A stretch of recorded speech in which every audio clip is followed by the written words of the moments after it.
Ditchling lies at the foot of the South Downs, where the land begins to rise and the past feels close to the present. Arriving here, there is an immediate sense of calm. The village unfolds slowly, inviting a gentler pace. Sheltered by rolling hills, Ditchling has existed for over 1,000 years. It is recorded in the Domesday Book of 1086, already established as a place of farming, craftsmanship and community. At the centre of the village stands St Margaret's Church. Parts of the building date back to the 12th century, with later additions reflecting changing styles and centuries of worship. The church tower rises above the rooftops, a constant point of reference for those living and working in the surrounding fields. Inside, the atmosphere is cool and hushed. Stone columns, worn smooth, speak of countless hands resting briefly before moving on. St Margaret's has long been more than a place of worship. It has been a meeting point, a marker of time, and a quiet witness to the life of the village.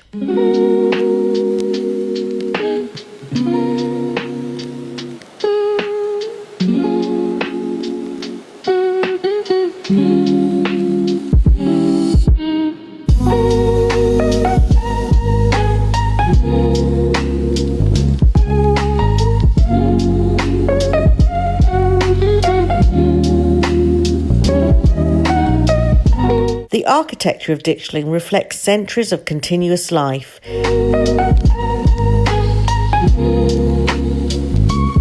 Timber-framed houses sit alongside flint cottages, their weathered walls bearing the marks of time. Many of the buildings are arranged close to the road, creating a feeling of enclosure and continuity, as if each generation has carefully added its chapter without disturbing the whole. Clay roof tiles, uneven with age, soften the village skyline.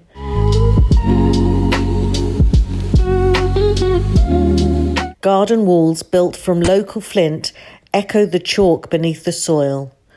Walking through the lanes, it feels as though the village has grown organically rather than being designed, shaped by need, tradition and patience.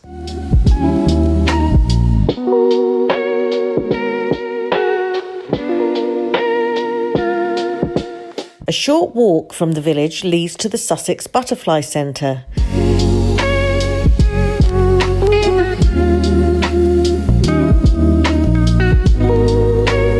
Stepping inside, the air changes immediately.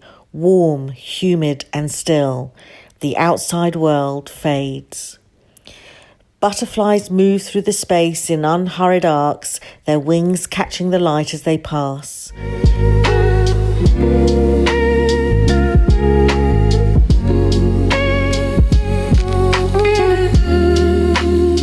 Time seems to slow, falling into the rhythm of the butterfly's dance.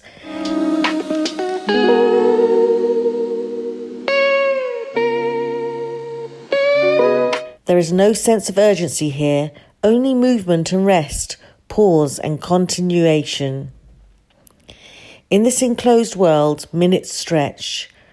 The noise of wind and footsteps disappears, replaced by the soft presence of life unfolding at its own pace.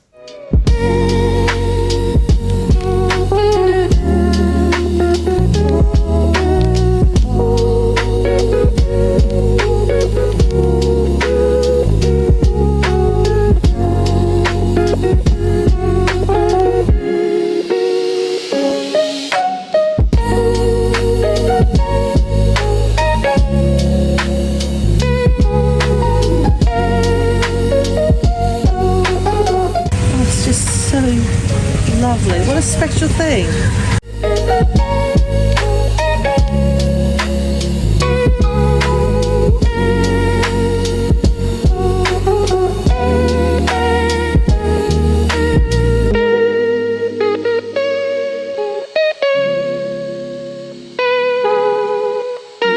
Rising gently from the open meadowland just beyond the village is Oldland Mill, a defining landmark of Ditchling's rural past. Built in the early 18th century, the windmill once played a vital role in local agricultural life, grinding grain for surrounding farms and villages. Oldland is a post mill, its entire wooden body originally designed to turn on a central post so that the sails could face the wind. Our volunteer guide, Chris, told me more. Tell us a bit about Oldland's mill. Well, Oldland Windmill's been on this site since around about 1700. It's a Sussex post mill. It last operated commercially around about 1914. And then from 1914 to the 1980s, it really fell into decline. Right. Apart from a few patchings up in the 1930s. So it was at risk of demolition when a team of people decided it needed to be saved. So from 1980 up till around about 2005, there was a complete restoration from a complete ruin to what you see now. Wow. To a fully working windmill. And there's a team of you volunteers, is it? There is. We've got a big band of volunteers which are split into various groups. It's a manually winded Sussex post mill, so we have to keep it into wind to protect the body of the wind, protect the body of the mill from the wind. So at the moment you see it's facing northwesterly. Oh, so it moves round? It doesn't move round. Right. We have to move it You round. have to move it round. And we move it round by lifting up the steps. By pulling that lever down, we can then push the mill round to its new position, lower the steps, which locks it in position. Oh, it's so big when you're up close. It's really big, isn't it? It weighs about 28 tonnes. 28 tonnes? It does. Crikey. And it's nearly all timber, the exception being the wind shaft, which is cast iron. Right. And that was installed in 1873 by a company called Medhurst and Lewis. Oh, right. They were millwrights and iron founders. Yes. Their premises are about where the brewery is now. Yeah, well, But they're obviously no longer in existence. No. Well, a lot of the ironwork in the mill is all created by blacksmiths. Oh, right. All the supporting brackets, all original mid-1800s, we believe. Wow. So the best thing is to have a look inside. Right to come up? Yep.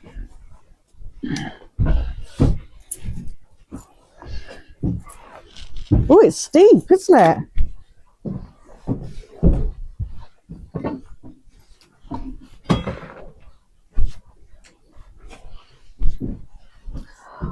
Oh my goodness.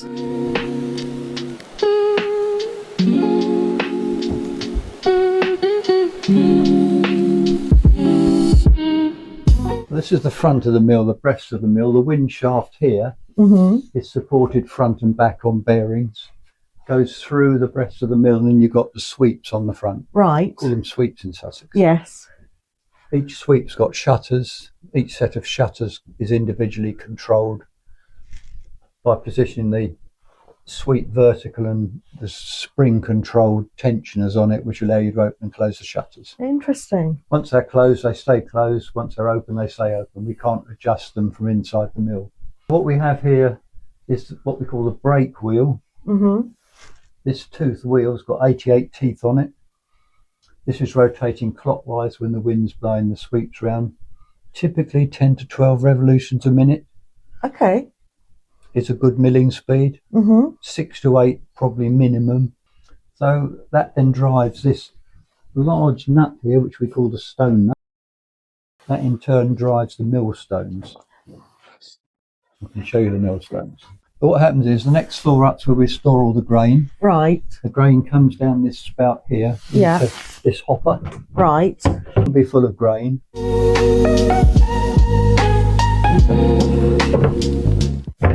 The grain then flows down the shoe, which you can see here. This Oh, yeah. flows down into the centre of the stones, which we call the eye. This is going round, say 8 to 10 RPM. Right. Which means the stones are going the other way. Right. So the stones are going round, the grain's fed in. The gap between the stones, which is set from the floor below, governs how fine the flour comes out. I see. So the smaller the gap, the finer the flour. The finer the flour, yes. But it has an ultimate setting when you can't get it any finer. Okay. That's governed by the type of stone. Right. These were never intended to produce the finest flour, and we produce a fairly fine wholemeal flour. That's all we produce here. Right. You can feel for yourself. Ooh, it's fairly fine. Oh, it is, isn't it?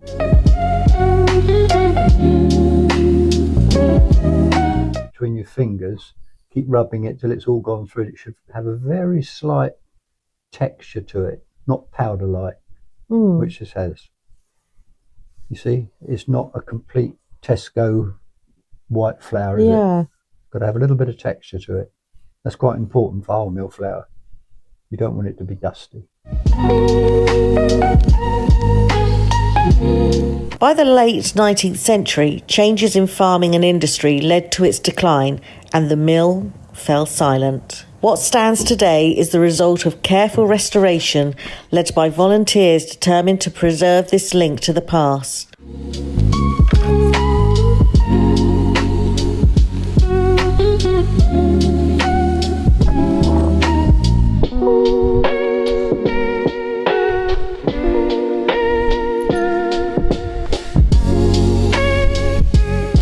Huge, isn't it?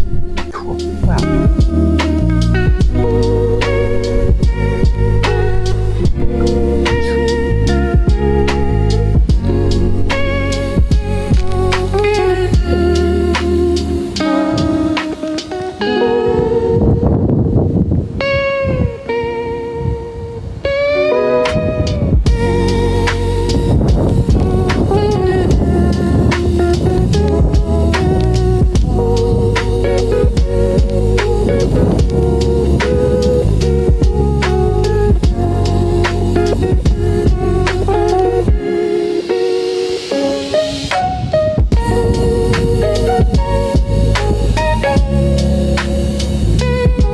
Beyond the village, the land rises sharply towards Ditchling Beacon, one of the highest points of the South Downs.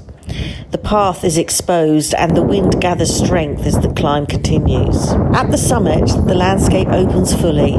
The wind is constant and insistent, carrying with it the rawness of winter. Standing here, the sense of scale is profound. The return to the village brings relief from the cold. Snow continues to fall as warmth becomes the priority. Inside the Nutmeg Tree Cafe, the air is rich with the scent of coffee and baking.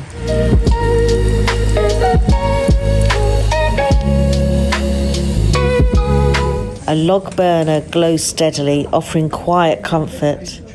Sitting nearby, warmth slowly returns to chilled hands and feet. The contrast is striking. Moments ago, wind and snow. Now, shelter and stillness.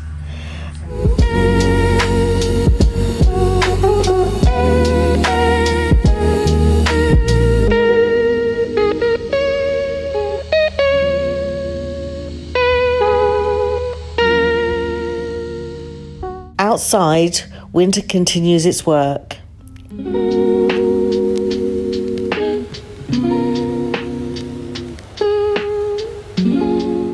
Inside, time settles again, measured by the crackle of fire and the gentle clink of cups.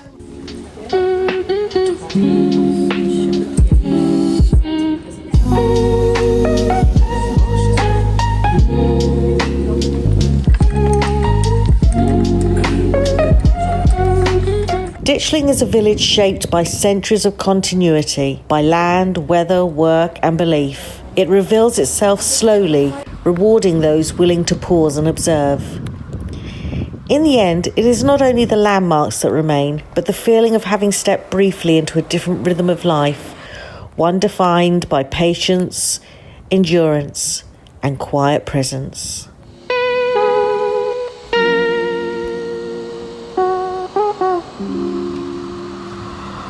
Here I am, lured by the promise of festive cheer and mild cardiovascular activity, standing in the shadow of the Royal Pavilion in Brighton, a building that looks like it was designed by someone who fell asleep reading Arabian Nights and woke up with a sketchbook. Its Regency elegance meets, on second thought, let's add a dome. Just a neat 12-minute walk from Brighton Station, which is precisely enough time to convince yourself that ice skating is a good idea and absolutely not a slippery pact with gravity.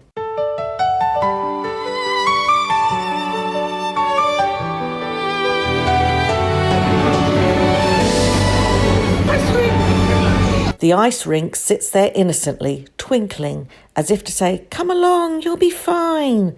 This is a lie. A beautifully lit, very festive lie. Now, I should say up front, I don't ice skate. I endure ice skating.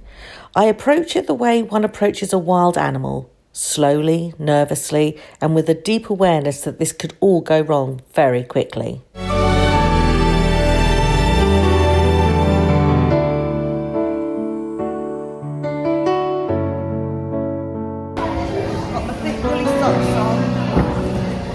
The skates go on, transforming my feet into two elegant weapons of self-destruction.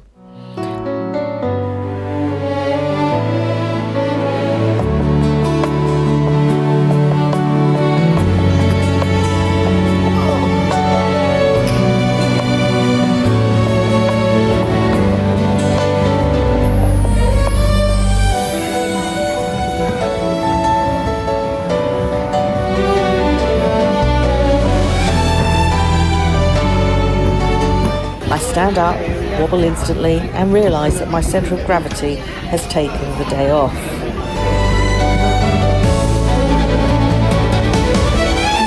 At this point, I become Bambi.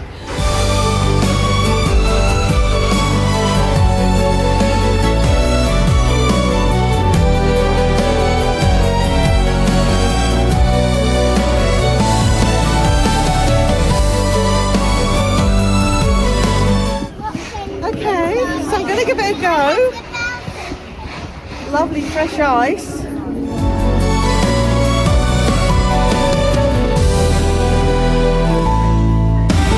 I know I'm just going to be like Bambi. I can just sense it. Enter the handrail.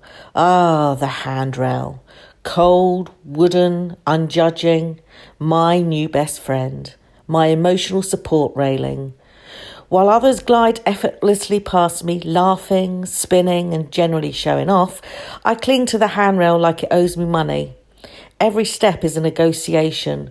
I slide one skate forward, pause, check with the handrail, slide the other. We are a team. People overtake me at alarming speeds. Children, actual toddlers, whiz by with the confidence of Olympic hopefuls.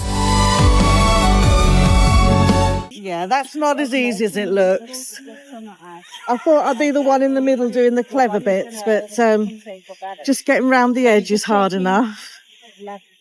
We'll give it a go. One of them looks back at me with concern, like I might be someone's unattended luggage. But I persist, slowly, painfully, triumphantly in my own mind.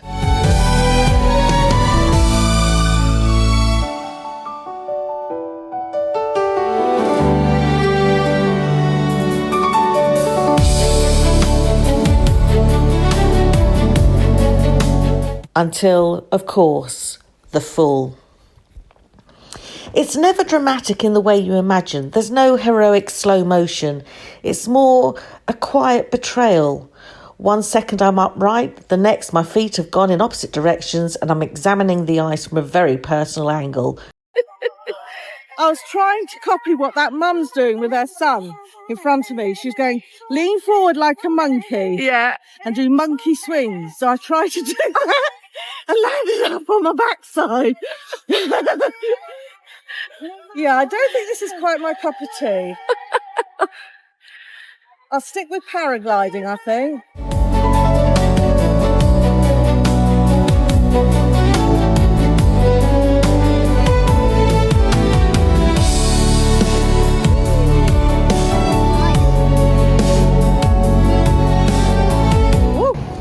These little kids keep going whizzing past me.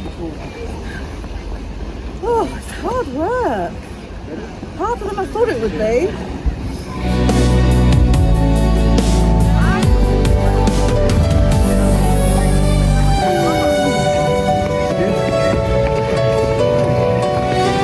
That's when I know I've had enough. I've faced the ice, survived, and lived to tell the tale. I think I'll stick with the paragliding. Yeah, the little kids whizzing past me. Without a care in the world.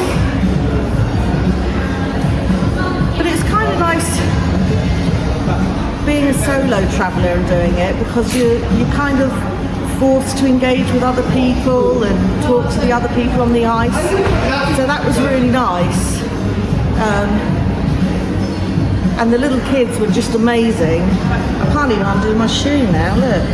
There we go. But not for me. It's not for me. I went over once and that was it. Poor old girl.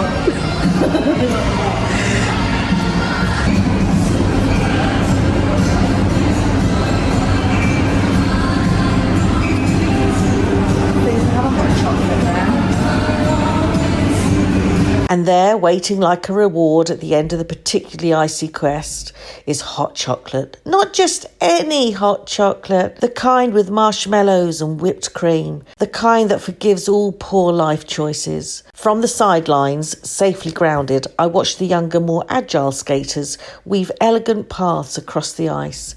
They spin, they glide, they laugh. I sip my hot chocolate and nod approvingly, like someone who definitely could do that if they wanted to. The Royal Pavilion glows behind the rink, regal and unbothered, having seen far more dramatic things than one adult clinging to a handrail. And as I stand there, warm, uninjured, marshmallow flecked, I think ice skating may not be my calling, but hot chocolate absolutely is.